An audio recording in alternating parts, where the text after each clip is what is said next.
Prologue. They whispered his name in the marketplace like a curse. General Marcus Blackthorne. The man who never smiled. The warrior who felt nothing. The beast who crushed enemies without blinking. However, in the shadowy corners of the royal palace, servants shared different stories. Stories of a man who walked alone through moonlit gardens. Stories of coins mysteriously appearing in orphans' pockets. Stories of a general who disappeared each dawn, returning with dirt under his fingernails and secrets in his eyes. But Elara Whitmore knew none of these whispers. She only knew fear. Standing before her father's desk, she clutched her trembling hands together. The marriage contract lay spread between them like a death sentence, her name written in elegant script beside his, Marcus Blackthorne, the soulless general who would claim her innocence. "Papa, please," she whispered, her voice barely audible. "Anyone else. Anyone but him." Lord Whitmore's weathered face remained stone. "The kingdom needs this alliance, daughter. The northern clans threaten our borders. Only Blackthorne's army can protect us." Meanwhile, across the city, Marcus stared at his own copy of the contract. His massive hands, scarred from countless battles, shook as he traced her delicate signature. Elara Whitmore, 25. Innocent. Pure. Everything he was not. "How can I touch something so beautiful without destroying it?" he murmured to the empty room. His reflection stared back from the window, jagged scar across his left cheek, eyes dark as winter storms, shoulders broad enough to carry the weight of a kingdom's fears. What would she see when she looked at him? The monster everyone believed him to be. Neither bride nor groom slept that night. Elara lay awake, wondering if she would survive her wedding night.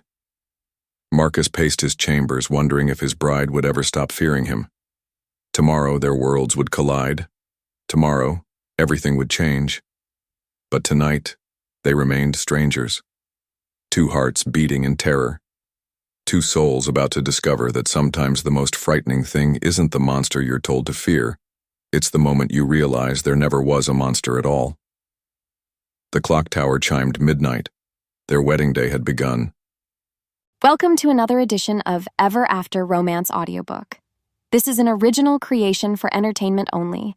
Chapter 1. The Devastating News. The morning sun streamed through Elara's chamber windows, but its warmth couldn't chase away the ice in her veins. Her lady's maid, Sarah, bustled around the room with nervous energy, laying out the cream silk gown that would become her wedding dress.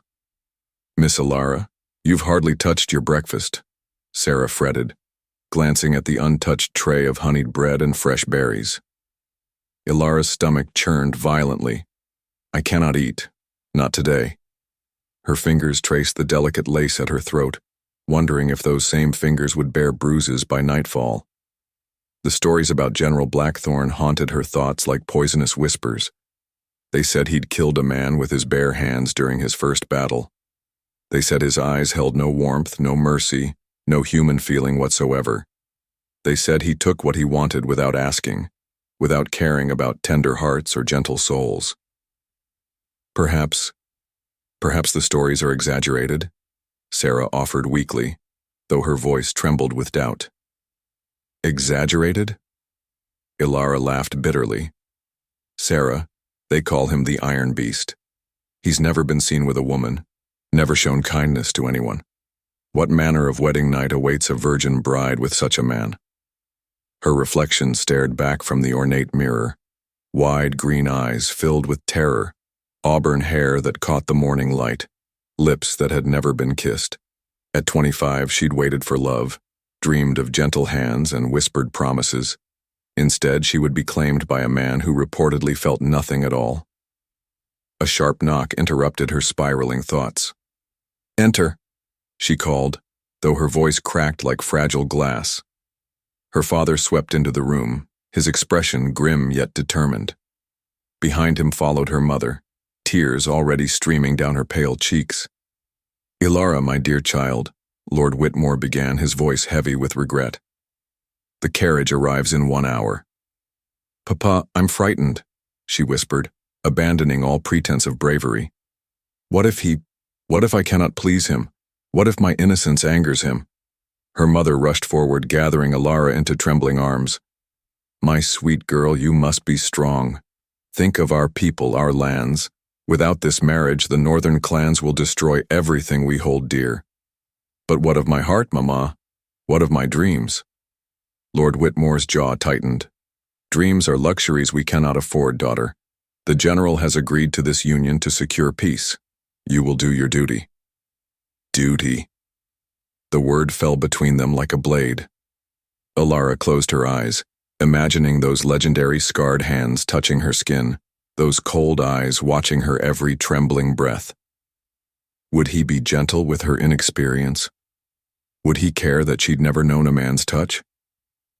The church bells began their solemn toll across the city. 1 hour until she became the bride of the most feared man in the kingdom. 1 hour until her innocence belonged to a man they called soulless. Chapter 2. The General's Dread. Marcus Blackthorne stood before his chamber window, watching the same church bells that terrified his bride-to-be. His wedding attire lay across his bed, midnight blue velvet that would emphasize his intimidating size, polished boots that had walked through countless battlefields, yet his hands shook as he reached for his sword belt. General, the carriage is prepared, his aide, Captain Reynolds, announced from the doorway. Reynolds, Marcus said quietly, his deep voice roughened with uncertainty. Have you ever feared hurting something precious? The captain's eyebrows rose in surprise. The legendary general, asking about fear. Sir? Marcus turned from the window and Reynolds glimpsed something shocking in those famously cold eyes. Vulnerability. Raw, desperate vulnerability. She's innocent, Reynolds. Pure. Untouched. Marcus's scarred fingers clenched into fists. Look at these hands. They've killed men, crushed bones, wielded weapons since I was barely grown. How can I touch something so delicate without breaking it? Perhaps she's stronger than you think, sir. Stronger? Marcus laughed harshly. They say she's gentle as morning mist, sweet as spring rain. Everything I am not. Everything I could never deserve. He moved to his desk, where a small wooden box sat among military reports. Inside, nestled in soft cloth, lay a single white rose, the first gift he'd planned for his bride. He'd risen before dawn to cut it from his secret garden, the place where he nurtured growing things away from prying eyes. What if she takes one look at this face and faints from terror? Marcus touched the jagged scar that ran from his left temple to his jaw, a memento from the Battle of Thornfield. What if she weeps when I speak my vows? What if my very presence makes her wedding day a nightmare? Captain Reynolds had served under Marcus for 7 years, but he'd never seen his commander so shaken. Sir, if I may, the lady agreed to this marriage. Perhaps she possesses more courage than the rumors suggest. Agreed? Marcus's voice cracked with bitter laughter. She was commanded, Reynolds, forced to accept a monster as her husband to save her father's lands. What choice did she have? The church bells grew louder, more insistent. Time was running short. Marcus straightened his shoulders, transforming back into the iron general the world expected. But Reynolds caught the whispered words that escaped his lips. Forgive me, sweet Elara. I'll try not to frighten you too badly. As Marcus strode toward his destiny, neither he nor his trembling bride knew that their mutual terror would soon transform into something neither had dared to dream possible. The wedding carriage waited. Two hearts, both convinced they would break the other, prepared to meet their fate. Chapter 3. First Encounter. The cathedral doors opened like the gates of destiny itself. Elara's breath caught as sunlight streamed through stained glass windows, casting rainbow patterns across ancient stone. Her father's arm felt like her only anchor to safety as they began the endless walk down the aisle. Then she saw him. Marcus Blackthorne stood at the altar like a mountain made flesh. Broad shoulders filled his midnight blue coat, and his presence commanded every inch of sacred space around him. Yet as Elara drew closer, something unexpected happened. Her steps didn't falter with terror. Instead, curiosity bloomed. The fearsome scar she'd heard whispered about traced his left cheek like silver lightning. However, rather than making him monstrous, it somehow made him human, real, vulnerable in a way she'd never imagined. Their eyes met across the final yards between them. Marcus felt his breath stop completely.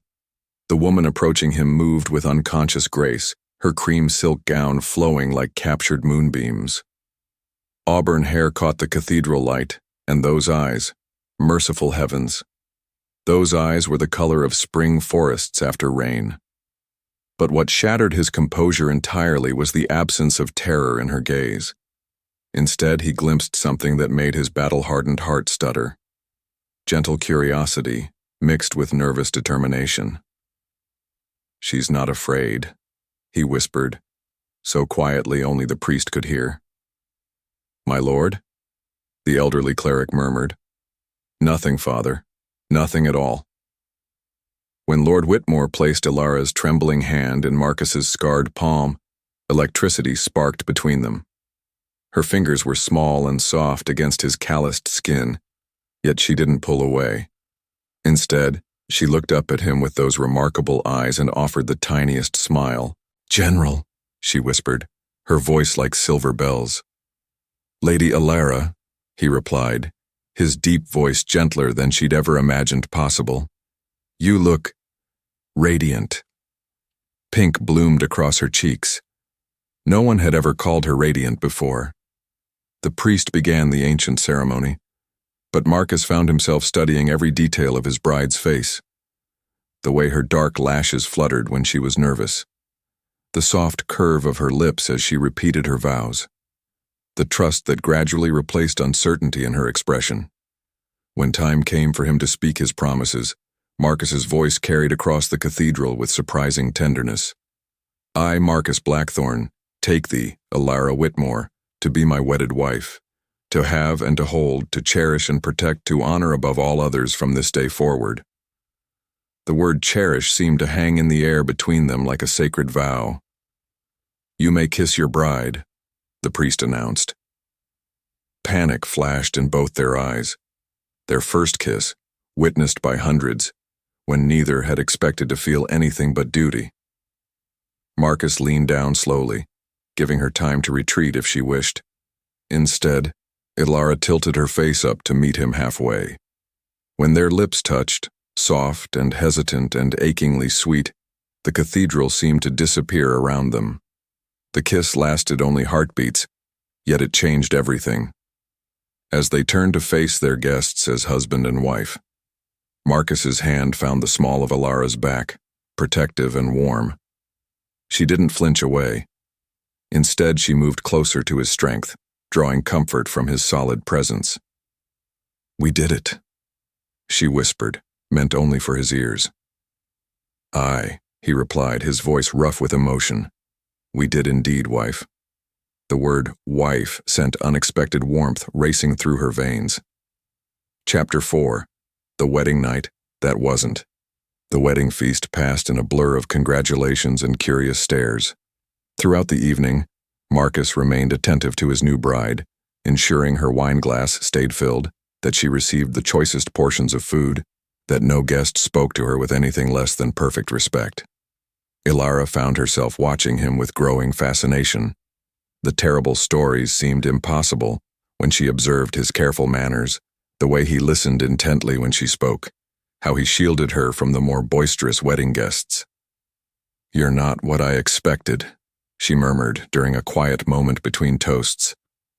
Marcus's dark eyes searched her face. "Disappointed, my lady?" "Surprised," she corrected softly. "Pleasantly surprised." Before he could respond, the traditional wedding calls began. "To the bedchamber," guests shouted with wine-fueled enthusiasm. "Time for the bedding ceremony." Terror and anticipation warred in Elara's chest as she was swept away by giggling women to prepare for her wedding night. In the bridal chamber, they removed her gown and draped her in a whisper-thin nightgown that left little to imagination. "Be brave, dear," Her mother whispered, kissing her forehead. Remember, this is your duty as a wife. Duty. There was that word again. Yet when Elara thought of Marcus's gentle touch during their kiss, duty felt like something else entirely, something that might bloom into desire given time. The women departed, leaving her alone with racing heart and trembling hands. She perched on the edge of the massive bed, trying to calm her breathing. A soft knock interrupted her spiraling thoughts. Elara, may I enter? Even through the door, Marcus's voice carried none of the harsh command she'd expected. Instead, uncertainty colored his tone. Yes, she called, though her voice squeaked like a frightened mouse. Marcus entered carrying 2 steaming cups and wearing a simple white shirt with dark trousers. Gone was the intimidating military uniform.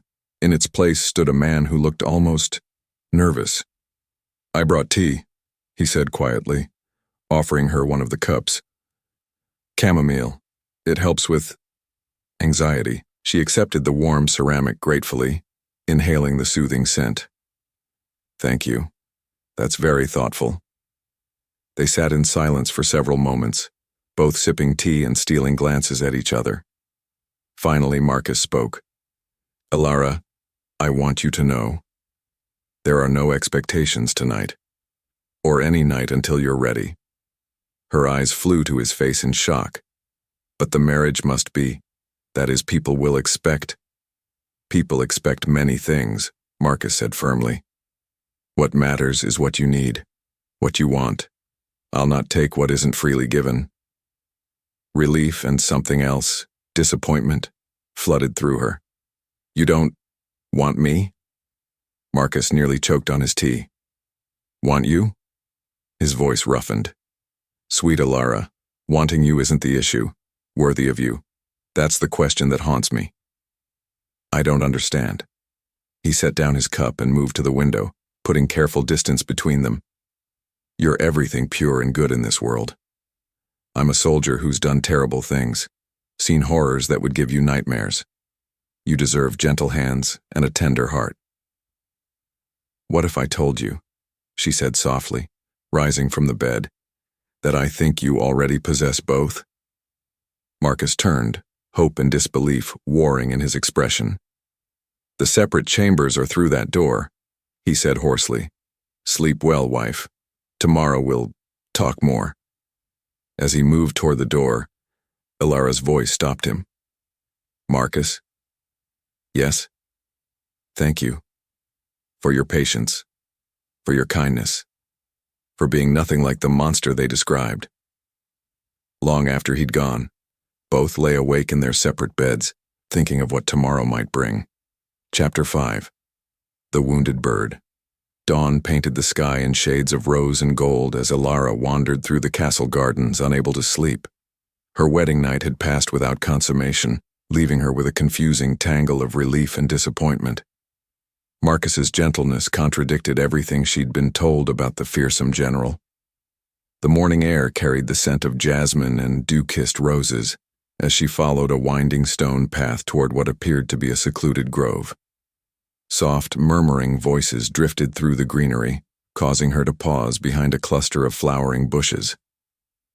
There now, little one. Steady. I know it hurts. Elara's breath caught. That deep, gentle voice belonged to her husband. Curiosity overcoming propriety, she crept closer until she could peer through the leaves. What she discovered made her heart flutter like butterfly wings. Marcus knelt beside a small stone fountain, his massive hands cradling something tiny and fragile. His dark hair fell across his forehead as he bent over his task, and sunlight caught the silver threads at his temples. Gone was any trace of the intimidating general. Instead, she saw a man speaking in soothing whispers to an injured sparrow. Your wing will heal, he murmured, using a soft cloth to clean dried blood from delicate feathers. But you must rest. No flying for several days. The bird trembled in his palm, yet seemed to trust his touch completely. Elara watched, mesmerized, as Marcus fashioned a tiny splint from thin twigs and silk thread. His fingers, so large and scarred from battle, moved with incredible delicacy. "I know about broken wings," he continued softly. "Sometimes the healing makes us stronger than before." Elara's throat tightened with unexpected emotion. This tender scene shattered every cruel story she'd heard about her husband. How could anyone call this man soulless? "There," Marcus whispered, settling the sparrow into a small wicker basket lined with soft moss. "Rest now. I'll check on you later." As he rose to his feet, his gaze suddenly fixed on the bushes where Elara hid. Heat flooded her cheeks as their eyes met through the leaves. "Lady Elara," he said quietly, though embarrassment colored his voice. "I didn't expect—" "That is, you're awake early." She stepped into the clearing, her heart racing. "I couldn't sleep. I heard voices and thought—" She gestured helplessly toward the basket. "You were helping it." Marcus's jaw tightened, and she glimpsed the vulnerability beneath his controlled exterior. "It's foolish, I know. A general tending wounded creatures." "Foolish?" Elara moved closer, drawn by the gentleness she'd witnessed. "It's the most beautiful thing I've ever seen." Shock flickered across his scarred features. "Beautiful?" "You saved its life," she whispered, looking between him and the tiny bird. "Your hands that everyone fears, they healed instead of harmed." "These hands have done terrible things in war," Marcus said roughly. "Perhaps this is my way of balancing the scales." Elara's heart swelled with understanding. "The stories about you, they're wrong, aren't they? All of them." Marcus studied her face intently, as if searching for mockery or deception. Finding only sincere curiosity, his shoulders relaxed slightly. "Stories grow in the telling," he said carefully. "Sometimes a reputation serves better than truth." "What's the truth?" she asked softly. Before he could answer, a rustling in nearby bushes announced another visitor. Marcus immediately stepped closer to Elara, his protective instincts engaging even as his secret garden became exposed. "We should return to the castle," he murmured. "People will wonder where you've gone." As they walked back together, Elara's mind raced with new questions. If Marcus wasn't the monster everyone believed, who was he really? And why did discovering his gentleness make her pulse quicken with something far warmer than mere relief? Chapter 6. The War Orphans. That afternoon, restlessness drove Elara to explore more of her new home. Marcus had disappeared after their morning meal, mentioning urgent business in the lower city. Curiosity and a growing need to understand her mysterious husband compelled her to follow. Wrapping a plain cloak around her shoulders, she slipped from the castle and made her way through winding streets toward the sounds of children's laughter. The noise led her to a modest stone building bearing a simple wooden sign, St. Catherine's Home for War Orphans. Through an open window, she glimpsed something that made her freeze in amazement. Marcus sat on the floor, surrounded by a dozen children ranging from toddlers to teenagers. His intimidating military bearing had completely vanished, replaced by patient warmth as he helped a small boy stack wooden blocks. "General Marcus," a little girl with copper curls squealed, launching herself at his broad chest. "You came back." "Of course I did, little Rose," he replied, catching her easily and settling her on his knee. "I promised, didn't I?" Elara's heart clenched as she watched her fearsome husband become someone entirely different. He listened intently as children chattered about their small adventures, praised their drawings with genuine enthusiasm, and wiped away tears with gentle thumbs. "Tell us the story about the brave knight," an older boy demanded. "Which story would that be, Thomas?" Marcus asked with twinkling eyes. "The one where the knight learns that real strength comes from protecting others, not defeating them." As Marcus began weaving an enchanting tale about honor and courage, Elara realized she was witnessing the real man beneath the legendary reputation. This wasn't duty or obligation. This was love. Pure, selfless love for children who had lost everything to the wars he'd fought. "The knight discovered," Marcus continued, his voice warm with storytelling magic, "that the bravest thing he could do wasn't charging into battle but learning to be gentle with those who needed protection." A movement in the doorway caught Elara's attention. An elderly woman in nun's robes approached with a knowing smile. "You must be the general's new bride," Sister Margaret said softly. "I'm not surprised you followed him here." "How long has he been coming?" Elara whispered, unable to look away from the heartwarming scene. 3 years now. Every week, without fail. He brings food, medicine, toys. But more than that, he brings himself. These children worship him. But why keep it secret? Sister Margaret's weathered face creased with understanding. A general's reputation for ruthlessness protects not just him, but those he serves. If enemies knew how deeply he cares, they'd target what he loves most. Elara's breath caught as the full implications hit her. Marcus wasn't heartless. He was protecting his enormous heart by hiding it from the world. Inside, Marcus noticed Rose had grown quiet against his chest. "What troubles you, little one? Will you still visit us now that you have a wife?" she asked with 6-year-old directness. Marcus's gaze found the window where Elara stood, and their eyes met across the distance. Instead of anger at being discovered, she saw something that made her knees weak. Hope mixed with desperate vulnerability. "My wife," he said carefully, never breaking eye contact with Elara, "might be the kind of person who understands that love grows when it's shared, not diminished." Elara pressed her hand to her racing heart. In that moment, something fundamental shifted inside her chest. Fear transformed into fascination. Duty blossomed into the first tender shoots of genuine affection. The soulless general was the most caring man she'd ever encountered, and she was falling for him faster than autumn leaves in an October storm. When Marcus finally emerged from the orphanage an hour later, he found Elara waiting by their carriage, her eyes bright with unshed tears. "How long have you known?" he asked quietly. "Known what?" she replied, stepping closer to him.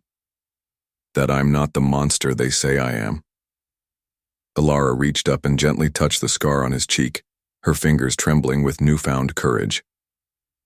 "I'm beginning to suspect," she whispered, "that you're something far more dangerous than a monster." "What's that?" "A man I could love." Chapter 7. Sharing Meals. 3 days had passed since Elara's discovery at the orphanage, and the atmosphere between them had shifted like morning mist touched by sunlight. Gone was the formal politeness of strangers. Instead, curiosity and growing warmth colored their every interaction. This evening, Marcus had surprised her by requesting they dine privately in his study rather than the grand hall. Candlelight flickered across leather-bound books and maps, creating an intimate sanctuary far from prying court eyes. "You've barely touched your venison," Marcus observed, his dark eyes studying her face with concern. "Do you dislike the preparation?" Elara looked down at her plate, realizing she'd been too focused on watching him to eat. "It's delicious. I was simply distracted." "By what?" Heat crept up her neck. "By you, if I'm being honest." Marcus nearly choked on his wine. "Me? You're nothing like I expected," she said softly, setting down her fork. "I keep discovering new layers, like peeling back the pages of a fascinating book." Something vulnerable flickered in his expression. "And what have you discovered so far?" "That you cut your meat into precise squares because you're naturally methodical. That you listen to everything I say with complete attention, as if my words matter deeply. That you worry about whether I'm comfortable, whether I'm happy, whether I have everything I need." Marcus leaned back in his chair, studying her with an intensity that made her pulse quicken.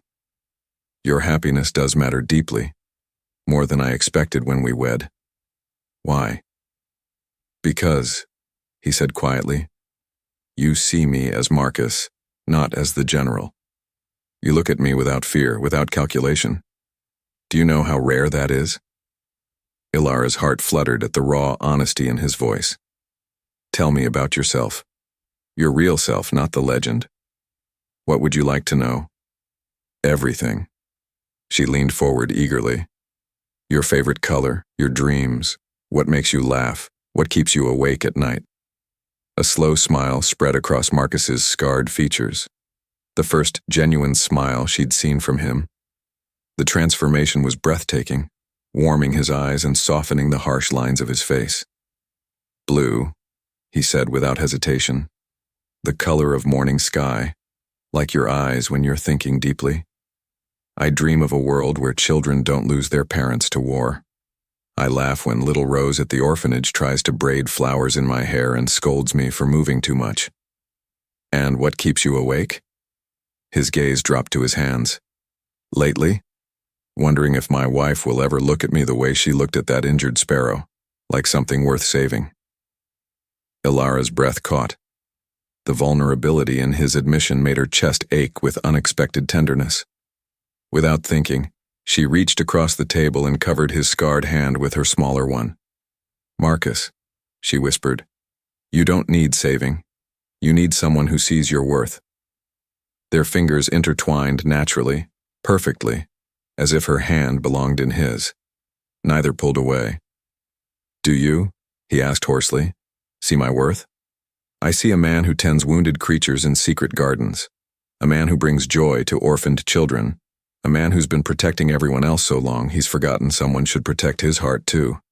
Marcus turned their joined hands palm up, studying the contrast between her pale skin and his sun-darkened fingers. "Careful, sweet Elara. You'll make me believe I deserve such kindness."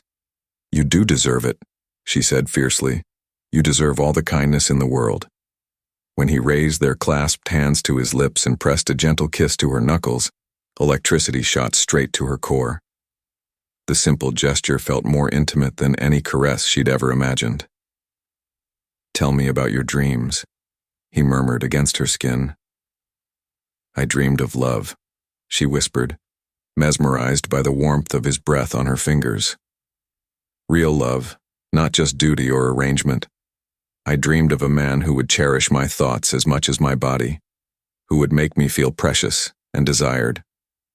And now I dream of a scarred general who quotes poetry to orphans and builds tiny splints for broken wings.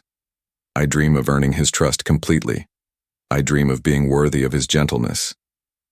Marcus's eyes darkened with something that made her stomach flutter wildly. "Elara." Thunder rumbled in the distance, and they both glanced toward the window where lightning flickered against dark clouds. "A storm comes," Marcus observed, though his thumb continued tracing circles on her palm. "Yes," she agreed, though she wasn't thinking about the weather at all. Chapter 8. The Thunderstorm. The storm struck with fierce intensity, rattling windows and sending rain lashing against the castle walls. Elara sat in her chamber, trying to focus on embroidery, but each crack of thunder made her jump like a startled rabbit. She'd always hated storms. The noise, the chaos, the way lightning split the sky like angry wounds. It all reminded her of the night enemy soldiers had attacked their estate when she was 7. Though they'd been repelled, the memory of terror still haunted her during violent weather. Another tremendous boom shook the castle, followed immediately by a flash that illuminated her room in stark white light. Elara dropped her needle with a small cry, her hands trembling uncontrollably. Without conscious thought, she fled her chamber and ran down the corridor toward Marcus's study. She needed his strength, his calm presence, his ability to make her feel safe in a chaotic world. She knocked frantically. "Marcus? Could I please?" The door opened immediately, revealing her husband in a simple white shirt, sleeves rolled up to his elbows. Concern darkened his features as he took in her pale face and trembling form. "Elara? What's wrong?" "The storm," she whispered, feeling foolish. "I know it's childish, but I cannot bear to be alone during thunderstorms."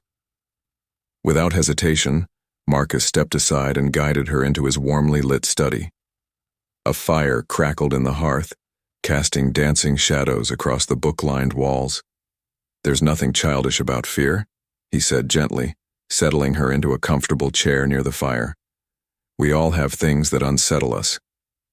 Another crash of thunder made her flinch violently. Before she could think better of it, she reached for him. "Please," she whispered. Would you mind sitting closer? Marcus's breath caught as he saw the genuine terror in her eyes.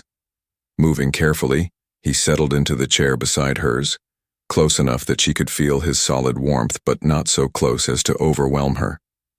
When the next lightning strike illuminated the windows, Elara instinctively grabbed his arm, pressing close to his side. Instead of pulling away, Marcus shifted to accommodate her, wrapping one strong arm around her shoulders. "Better?" he murmured, his voice rumbling against her ear. "Much," she breathed, marveling at how perfectly she fit against his solid frame. His scent enveloped her, sandalwood and leather and something uniquely masculine that made her feel dizzy with awareness. "Tell me about your fear," Marcus said softly, his fingers beginning a soothing rhythm along her arm. "Sometimes speaking of it helps. When I was small, raiders attacked during a storm just like this. The thunder masked the sound of their approach. I hid in a wardrobe while they ransacked our home, certain each lightning strike meant they'd found me." Marcus's arm tightened protectively around her. "You were brave to hide, smart to stay quiet. I felt like such a coward. Survival isn't cowardice, sweetheart. It's wisdom." The endearment slipped out naturally and both of them stilled. Elara lifted her head to meet his gaze, finding his dark eyes filled with tender concern. "Did you just call me sweetheart?" she whispered. Color rose in Marcus's cheeks. Forgive me. It was improper." "I liked it," she admitted, her voice barely audible over the rain. "I liked it very much." They stared at each other in the firelight, awareness crackling between them more powerfully than any lightning. Elara became conscious of every point where their bodies touched, her side pressed against his chest, his hand warm on her shoulder, their faces mere inches apart. "Elara," Marcus said hoarsely, "we should be careful. The closeness, the situation. It could lead to things you are not ready for." "What if I am ready?" she whispered, surprising herself with her boldness. "What if the storm frightens me less than the thought of returning to my cold, empty chamber?" Marcus's control wavered visibly. "You don't know what you're saying." "I know exactly what I'm saying." She turned in his arms to face him fully. "I'm saying that when I'm with you, I feel safe. I'm saying that your touch doesn't frighten me. It awakens me.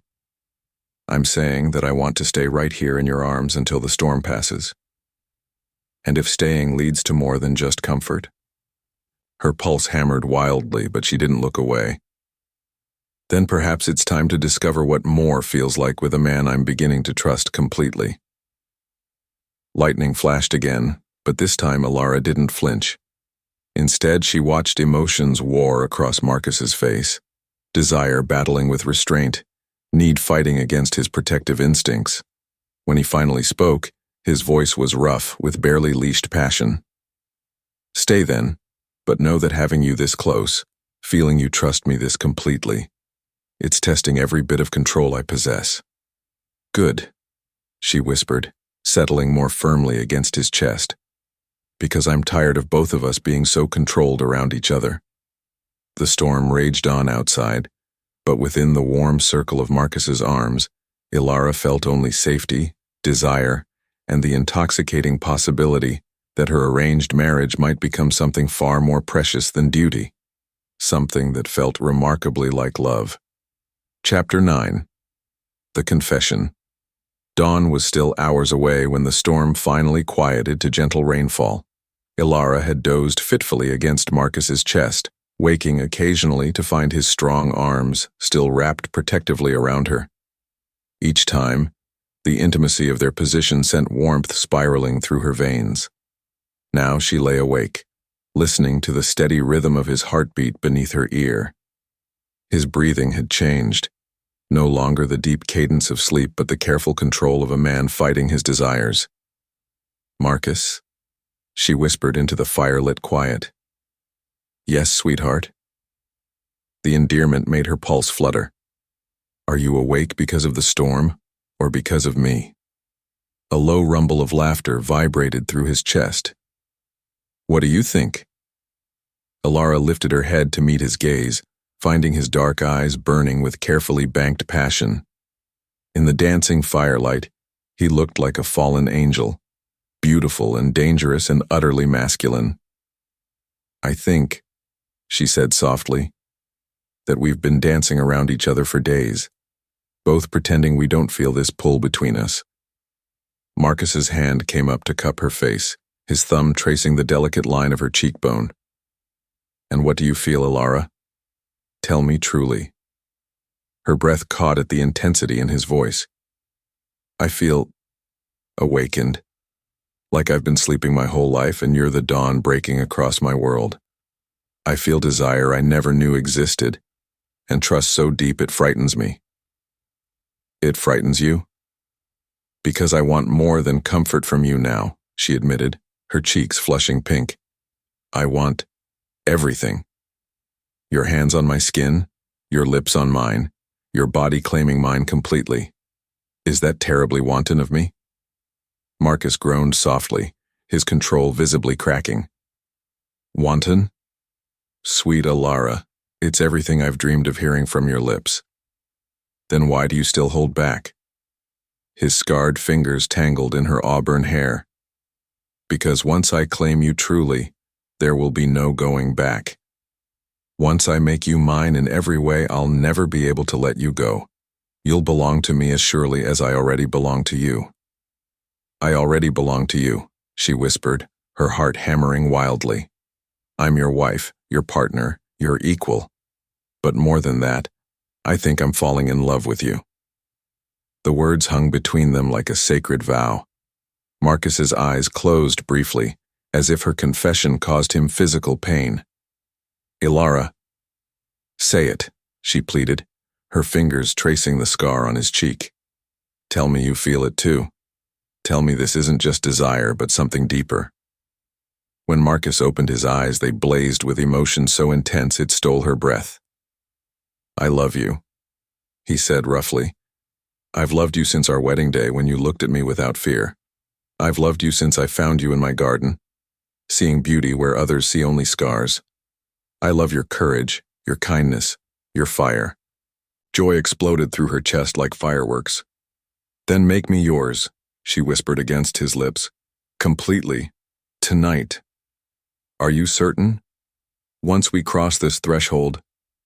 She silenced him with a kiss, pouring all her newfound love and desire into the sweet pressure of her mouth against his. When they broke apart, both were breathing hard. "I've never been more certain of anything," she said firmly. "I don't want to be your wife in name only anymore, Marcus. I want to be yours in every way that matters." Marcus studied her face intently, searching for any trace of doubt or fear. Finding only love and determination, he rose from the chair with her still in his arms. "Then come with me, my brave, beautiful wife," he murmured, carrying her toward his bedchamber. "Let me show you how thoroughly a man can love a woman when she holds his entire heart." Chapter 10. The wedding night. Marcus set Elara gently on her feet beside his massive bed, the firelight from the adjoining study casting a warm glow across the intimate space. She looked ethereal in her white nightgown, her auburn hair tumbling around her shoulders like silk. "We can still stop," he said softly, though desire roughened his voice. "If you have any doubts—" "No doubts," she interrupted, reaching up to frame his face with trembling hands. "Only love, only trust, only you." Still, Marcus moved with careful reverence as if she were made of precious crystal. His large hands settled at her waist, thumbs brushing the soft cotton of her gown. "I've dreamed of this moment," he confessed, his forehead resting against hers. "But in my dreams, I was always afraid I'd hurt you with these rough hands." "These hands," Elara whispered, bringing his scarred fingers to her lips, "have shown me nothing but gentleness. They've healed wounded creatures, comforted orphaned children, and made me feel safer than I've ever felt in my life." She pressed soft kisses to each of his fingertips, watching his pupils dilate with desire. I trust these hands completely. Marcus's control finally shattered. With infinite tenderness, he cupped her face and claimed her mouth in a kiss that spoke of desperate love and barely leashed passion. Elara melted against him, her body coming alive under his touch. "My beautiful wife," he murmured against her lips. "My brave, precious Elara." His hand skimmed down her sides, learning her curves through the thin fabric of her nightgown. When she arched into his touch with a soft sigh, he gathered the hem and slowly lifted the garment over her head. The sight of her bare skin in the firelight nearly brought him to his knees. "Goddess," he breathed. "You're perfect." Elara's cheeks flushed pink, but she didn't try to cover herself. Instead, she reached for the laces of his shirt with newfound boldness. "Your turn," she whispered, her fingers working the ties with growing confidence. When his shirt fell away, revealing the powerful chest and muscled arms she'd only imagined, her breath caught audibly. Scars crisscrossed his torso, evidence of countless battles, but she found them beautiful, proof of his strength and survival. "These tell your story," she said softly, tracing a particularly prominent mark with gentle fingers. "They're part of what makes you magnificent." Marcus caught her exploring hand and brought it to rest over his heart. "This beats only for you now," he said with raw honesty. "Everything I am, everything I have, it's yours." "Then take what's yours," she replied, pulling him down for another searing kiss. With exquisite care, Marcus lifted her onto the bed, following her down onto the soft furs. His hands and lips worshipped every inch of her skin, showing her pleasures she'd never imagined. When she cried out his name in wonder, he gentled his touch even further. "I don't want to hurt you," he whispered against her throat. "You won't," she gasped, her body arching beneath his. "I trust you completely." When he finally claimed her fully, making them one in the most ancient way, tears of joy slipped down her cheeks. The brief moment of discomfort faded quickly, replaced by overwhelming love and rightness. "My husband," she breathed, her legs wrapping around his waist to draw him deeper. "My wife," he replied, his voice breaking with emotion. "My heart, my everything." They moved together in perfect harmony, two souls finally united in body as well as spirit. When pleasure finally claimed them both, they clung to each other, as if the world beyond their bed had ceased to exist. Afterward, Marcus gathered Elara against his chest, pressing reverent kisses to her hair, while she traced lazy patterns on his skin. "Was it?" he began hesitantly. "Perfect," she finished, tilting her head to smile at him with luminous eyes. "You were perfect. We were perfect together." "No regrets?" "Only one," she said, her smile turning playful. Marcus tensed. "What?" "That we waited so long to discover how wonderful this could be between us." Relief and masculine satisfaction crossed his features. "We have the rest of our lives to make up for lost time." "Promise?" "Promise," he murmured, sealing the vow with a tender kiss that spoke of forever. As dawn broke over the kingdom, the general and his bride finally slept, entwined so completely that it was impossible to tell where one ended and the other began. Their marriage of duty had become a love story for the ages. Chapter 11. The morning after. Sunlight streamed through the tall windows of Marcus's bedchamber, painting golden patterns across the tangled furs where husband and wife lay entwined. Elara woke slowly, her body deliciously sore in places she'd never been aware of before, wrapped in strong arms that held her like precious treasure. Marcus was already awake, she realized, his fingers threading gently through her loose hair, while he watched her face with an expression of such tender devotion, it made her heart flutter wildly. "Good morning, my love," he murmured, his voice roughened by sleep and lingering passion. "Good morning, husband," she replied, stretching like a contented cat against his warm chest. The movement caused the furs to slip lower, and she felt his sharp intake of breath as her bare skin pressed against his. Any regrets in the light of day? He asked softly, though confidence now colored his tone where uncertainty had lived before. Elara lifted herself up on one elbow to study his beloved face, the scar that no longer seemed fierce but distinguished, the dark eyes that held such depths of love, the mouth that had shown her pleasures beyond imagining. "My only regret," she said, pressing a soft kiss to his jaw, "is that it took a thunderstorm to finally bring us together completely." Relief and masculine satisfaction flickered across his features. "Then we shall have to be grateful to storms from now on." "Indeed." She traced the strong line of his collarbone with one finger, marveling at her newfound boldness. "Marcus, last night, the way you touched me, the way you made me feel. Tell me," he encouraged when she paused, his hand coming up to cup her flushed cheek. "I felt powerful," she whispered, "like I could bring a mighty general to his knees with nothing but my love." Marcus's eyes darkened with renewed desire. "You can, sweetheart. You already have. I am completely at your mercy." "Good," she said with a smile that would have surprised her reserved father immensely, "because I find I rather enjoy having such power over you."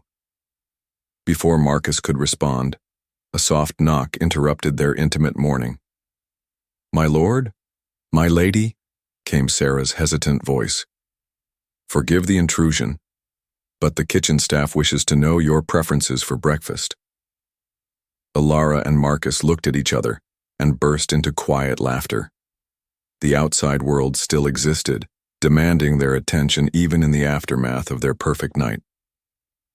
"Tell cook we'll take our meal in the private dining chamber," Marcus called back, never taking his eyes off his wife's glowing face. "And Sarah, we're not to be disturbed for the next hour." "Yes, my lord," came the amused reply, followed by retreating footsteps. "An hour?" Elara asked with raised eyebrows. "I'm a thorough man," Marcus replied, rolling her beneath him with gentle strength. "And I have many things I want to show my wife in the clear light of day." "Such as?" "Such as how beautiful you look with your hair spread across my pillows. Such as the little sounds you make when I kiss you here." He demonstrated, pressing his lips to the sensitive spot where her neck met her shoulder. "Marcus," she breathed, her body already responding to his touch. "Such as how perfectly you fit in my arms, in my bed, in my life." He continued, his voice growing husky with emotion. "How you've transformed a lonely soldier into the happiest man in the kingdom." Tears of joy gathered in her eyes. "And you've transformed a frightened virgin into a woman who knows her own worth, her own desires, her own strength." "We've saved each other," Marcus said softly, sealing the truth with a kiss that promised lifetimes of love and passion. Outside, the kingdom continued its daily business, unaware that within the castle walls, two hearts had found their perfect match. Chapter 12. The Virgin's Victory. 6 months later, the autumn festival filled the castle courtyard with music, laughter, and the golden light of sunset. Elara stood at her favorite window, watching the celebration below while one hand rested on the gentle curve of her belly, where new life grew. "Admiring your handiwork?" Marcus asked, coming up behind her to wrap his arms around her waist, his large hands covering hers over their unborn child. "Our handiwork," she corrected with a smile, leaning back against his solid chest. "Though I must admit, the court gossips are having tremendous fun speculating about how the soulless general became such a devoted husband." "What do they say?" "That I must have used some sort of enchantment to tame the fearsome beast." Elara laughed. "Lady Pemberton insists I slipped you a love potion. Lord Ashford believes I threatened to run away unless you showed proper affection." Marcus chuckled, the sound rumbling through his chest. "If only they knew the truth." "Which is?" "That I was never soulless, just waiting for the right woman to see my soul clearly." His arms tightened around her protectively. "That you didn't tame me, you freed me. That it wasn't magic that changed me, but love." Below in the courtyard they could see children from the orphanage playing games while Sister Margaret watched fondly. Little Rose wore a crown of autumn leaves, declaring herself queen of the festival, while the other children cheered. "They'll want to see you soon," Elara observed. "Rose has been asking when General Marcus would come tell them stories." "And what did you tell her?" "That he was busy taking care of his wife and their expected little one, but that he would never forget his first children." Marcus turned her in his arms, his dark eyes serious. "You don't mind? Sharing me with them?" "Mind?" Elara's face glowed with love and pride. "Marcus, watching you with those children was one of the first things that made me fall in love with you. Your capacity to love isn't diminished by being shared. It grows stronger. Have I told you today that you're the most remarkable woman in the kingdom?" "Only 3 times, she teased, "but I wouldn't object to hearing it again." "You're the most remarkable woman in the kingdom," he said obediently, then added with tender seriousness, "and the best wife a reformed general could ask for." "Reformed?" "Completely domesticated," Marcus confirmed with mock solemnity. "I now prefer quiet evenings with my wife to battlefield victories. I'd rather tend gardens than wage war. I find changing swaddling clothes more appealing than polishing armor." "You've never changed swaddling clothes," Elara pointed out with amusement. "Give me 2 months," Marcus replied, his hand moving in gentle circles over her growing belly. "I intend to be very hands-on with our little warrior. What if she's a peaceful soul who prefers books to battles? Then I'll read her every story in the kingdom and build her the finest library in the realm," he said without hesitation. "Love adapts, sweetheart. It finds ways to nurture whatever gifts our child possesses."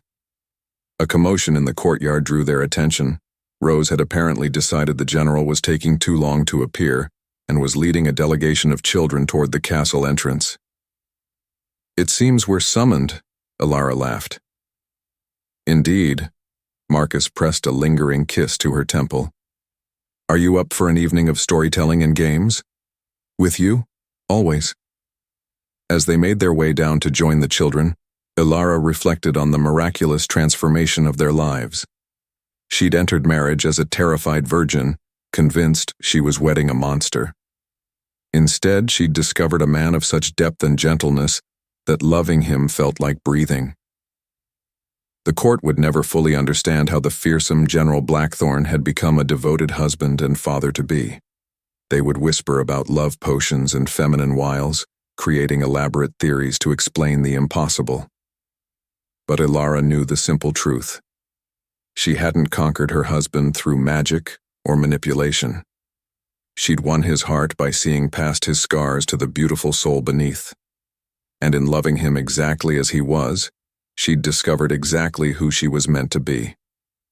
The virgin's victory wasn't in taming a beast, it was in recognizing that there had never been a beast at all, only a lonely man waiting for someone brave enough to love him completely. As Marcus lifted Rose into his arms and began spinning tales of brave knights and clever princesses, Elara pressed her hand to their growing child and smiled. Their love story was just beginning, and she couldn't wait to see what adventures lay ahead. The end